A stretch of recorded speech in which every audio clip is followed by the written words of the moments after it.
done that for a few years and then go back to the cars, you know what I mean? Okay, so back to the danger. The contradictory thing about you as well, though, is that you have now found God, found religion.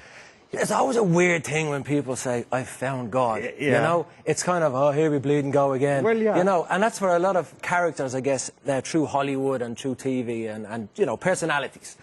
For me, it was a simple case of, I dabbled with a few darker side of the things. As I said, as I was coming on there, I kind of played around with Ouija boards and seances and... Tell us about that.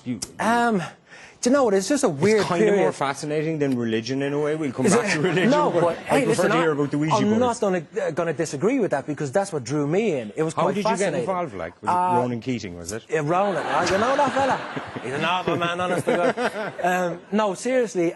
We did an album launch back in about '94 over in the UK, and it was around the Christmas period, our first album, and they had it was a kind of Halloween theme. And in one of these big houses somewhere in London, it was all decorated in this Halloween theme. So one of the rooms consisted of a Ouija board room. And I found myself in there just fascinated with what was going on. And more to the point of the people and the characters coming in and believing in such things.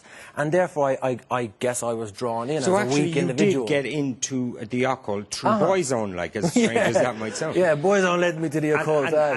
So tell me this, did you got into Ouija boards then, for example? I got into the whole idea of the dark side and what the mystical side of things, the kind of edgy side of things, and it made... Like what kind of stuff, though? Like, when you get making contact with the other side and all that? If you want to call it, yeah, but it's all a little bit hard to explain until you kind of knock on those doors.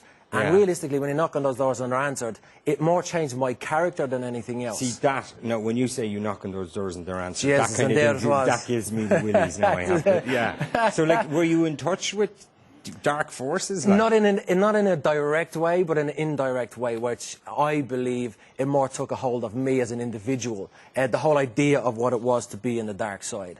And then I was an angry, kind of violent person by the end of the late 90s into 2000. And you think that came out of all that? Without a doubt, yeah. Because I liked it. And everything. You know, I liked being edgy. I liked being unpredictable.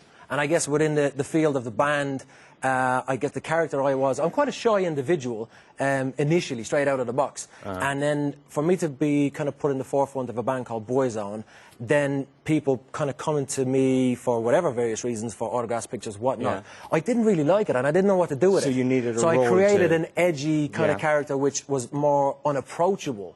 Which and then the kind of boys were even unapproachable. You know, they didn't even know what to expect from me. So it kind of fell into a weird kind of stage with those fellas. And then was it because of all that then, or as a result of that, that you kind of found God for? You know what? Yeah, I guess the character that I wasn't very appealing to anybody or anything. Even you? Even me. Even my own family. You know, my own family I fell out with and was. I guess I just wasn't a nice fella. That's the bottom line. I was an horrible individual. Right. So I kind of, if there's a dark side, there has to be a lighter side.